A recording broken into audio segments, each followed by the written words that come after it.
कर्जत नगरपालिकेच्या निवडणुकीने भाजपच्या राजकारणाची अक्षरशः पोलखोल केली आहे. राष्ट्रवादी काँग्रेस, अजित पवार गट आणि शिवसेना ठाकरे गट यांच्या कर्जत परिवर्तन विकास आघाडीने नगरपालिकेवर निर्विवाद वर्चस्व मिळवत भाजप शिवसेना महायुतीला जोरदार धक्का दिलाय. ही केवळ पराभवाची कथा नसून भाजपच्या चुकीच्या संगतीचे आणि चुकलेल्या राजकीय गणितांचे जिवंत उदाहरण ठरली आहे.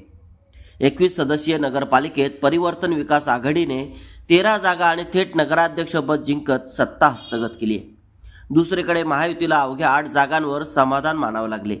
यात शिंदे गटाला 7 जागा मिळाल्या तर भाजपच्या पदरी केवळ 1च जागा पडली. हा आकडा भाजपसाठी केवळ पराभव नव्हे तर राजकीय इशाराच मानला जात आहे.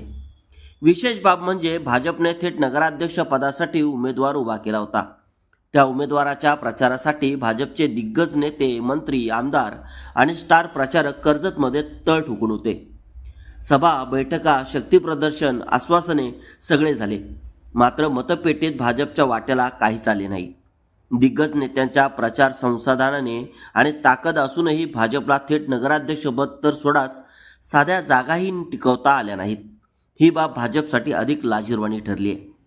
भाजपच्या अनेक प्रस्थापित उमेदवारांना अपेक्षित मते मिळालीच नाहीत.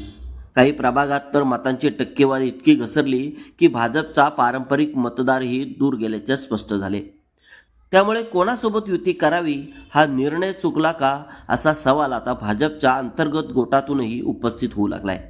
स्थानिक पातळीवर युतीला विरोध असतानाही काही नेत्यांच्या हट्टापायी शिंदे गटासोबतची संगत भाजपच्या गळ्यात बांधली गेली, अशी चर्चा उघडपणे आता सुरू झाली आहे. या निवडणुकीत भाजपचा उपयोग शिंदे सेनेला झाला, पण सेनेचा फायदा भाजपला झाला नाही हे निकालातून निर्विवादपणे समोर आले आहे. भाजपची मते सेनेला मिळाली, मात्र सेनेचे मतदान भाजप उमेदवाराच्या बाजूने वळलेच नाही. कर्जत शहरात भाजप आपला गट राखण्यात पूर्णतः अपयशी ठरली असून होते नव्हते तेही गेले अशी अवस्था आज भाजपची झाली आहे.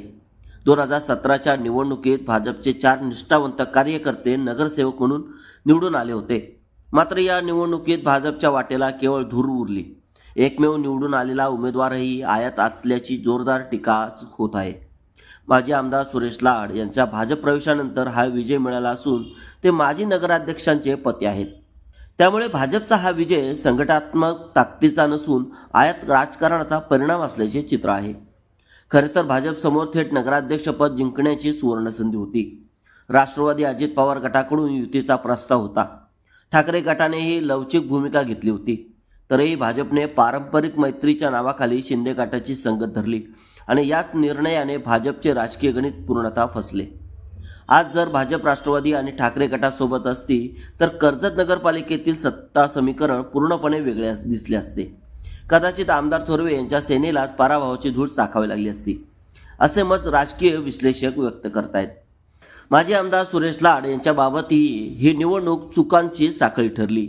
राष्ट्रवादीकडून सुनेसाठी उमेदवारीचा प्रस्ताव असूनही त्यांनी नकार दिला. पारंपरिक विरोधकांबरोबर जाण्याचा निर्णय त्यांनी घेतला आणि त्याचा थेट फटका बसला.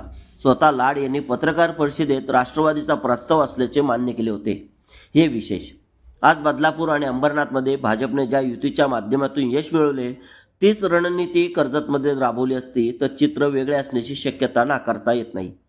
एकूणच कर्जतचा हा निकाल भाजपसाठी आत्मचिंतनाची नव्हे तर आत्मपरीक्षणाची शेवटची घंटा ठरली आहे. संगत कोणाची करायची, स्थानिक कार्यकर्त्यांना किती महत्त्व द्यायचे आणि निर्णय दिल्ली, मुंबईत नव्हे तर जमिनीवरच घ्यायचे याचा गांभीर्याने विचार केला नाही तर येणाऱ्या काळात भाजपकडे कर्जतच्या राजकारणात उरण्यासारखे काहीच राहणार नाही, हे मात्र निश्चित.